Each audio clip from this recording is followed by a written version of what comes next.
Olá pessoal, tudo bem? Aqui é o Guido do canal Olhar Invisível e vamos iniciar mais um vídeo sobre o tópico de programação. No vídeo anterior, a gente discutiu um pouquinho sobre os componentes básicos de um computador, incluindo eles o processador, chamado de unidade central de processamento, a memória principal, que é a nossa memória RAM do computador, e os famosos dispositivos de entrada e saída, que são os periféricos. Tudo isso segundo um carinha chamado von Neumann, um engenheiro de computação alemão. Agora a gente vai falar um pouquinho sobre sistema operacional e no próximo vídeo a gente vai falar sobre compiladores e linguagens de programação. Tudo isso que a gente falou no vídeo anterior sobre processador, memória principal e dispositivos periféricos de entrada e saída, e o HD também, que é o disco rígido, tudo isso compõe uma coisa que a gente chama de hardware, a parte dura do computador, que você pode tocar. Então seu mouse, seu teclado, o HD do computador, o próprio processador, tudo isso é hardware. Só que o computador sozinho, o hardware sozinho não funciona.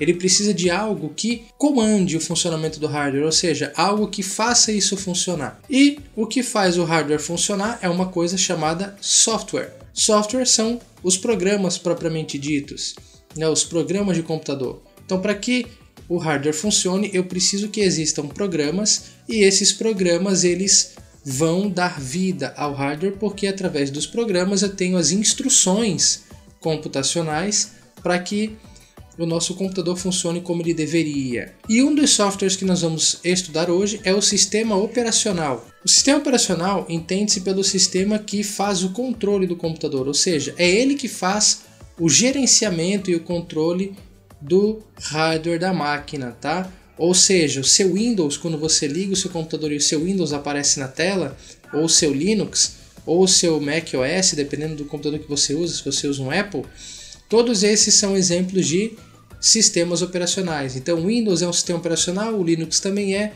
o macOS também é. Qual que é o papel deles? São eles que vão fazer o gerenciamento da memória, ou seja, se eu abro o Word no Windows, quem vai alocar memória lá na memória RAM para o Word ser aberto? Quem gerencia, por exemplo, se eu me conecto um pendrive no computador, ou se eu conecto, por exemplo, um teclado mecânico USB, quem controla os dispositivos que estão presentes na máquina é o sistema operacional. Se você é um cara mais antigo, deve se lembrar do DOS e deve se lembrar também do Unix, que são sistemas operacionais baseados em linha de comando. O que é uma linha de comando? Ou seja, eu digito um comando para o computador, aperto a tecla Enter e o computador me responde executando uma ação e me dando feedback dessa ação. No nosso caso, o Windows e o Linux, no caso o Ubuntu, o Debian e o macOS, eles são tipos de softwares de sistema operacional que a gente chama de GUI. Graphical User Interface. O que é isso? Interface gráfica, com um botãozinho para a gente clicar com o mouse, com um campinho de texto para a gente digitar as coisas. Os nossos softwares de interface gráfica, eles oferecem componentes visuais, que a gente identifica, e através desses componentes a gente consegue interagir com o computador, clicando com o mouse, digitando coisas no campo, arrastando, soltando e por aí vai, tá? Então, esse é o papel do sistema operacional. Por que o programador tem que saber disso? Porque o programador, quando ele vai desenvolver o software dele, ele vai precisar rodar esse software num sistema operacional, tá?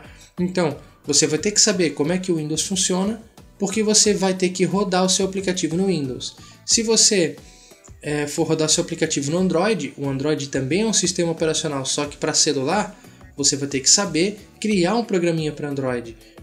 Se você for rodar um programinha no Linux, você vai ter que saber criar um programinha hoje para Linux. Então, é interessante você ter um conhecimento ainda que básico do sistema operacional, porque você vai rodar o seu aplicativo nele e você precisa saber como é que ele funciona. Hoje em dia, a gente programa em código que a gente chama de alto nível. O que é um código de alto nível? A gente simplesmente só se preocupa com o que o programa tem que fazer. As particularidades do sistema operacional, hoje em dia, ficam sob preocupação de códigos mais baixo nível que hoje a gente não toca, Por exemplo, se você é um desenvolvedor Java, você só se preocupa com o que o seu aplicativo tem que fazer. O Java cuida do Windows, o Java cuida do Linux, Hoje está assim. Se você é um desenvolvedor hoje de .NET, que é uma linguagem da Microsoft, você só programa o que o aplicativo tem que fazer e a plataforma em si cuida do Windows, cuida das partes aí do sistema operacional. Tá?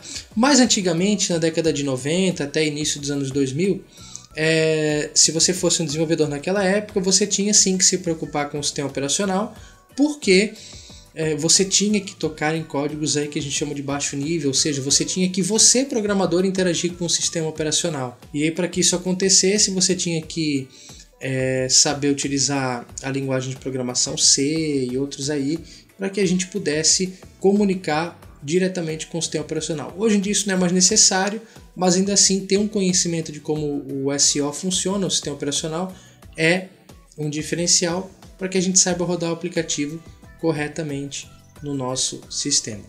Tá ok, gente? Esse foi o vídeo de número 2 do tópico de programação. Espero que você tenha gostado. Deixe o seu like se você gostou do vídeo e ajuda a gente a divulgar esse tópico de programação do nosso canal, que é para a gente ensinar as pessoas com deficiência visual a se programarem para o mercado de trabalho na área da TI e falar para todo mundo que o desenvolvimento de software não é um bicho de 7 cabeças, nem para quem tem uma deficiência visual.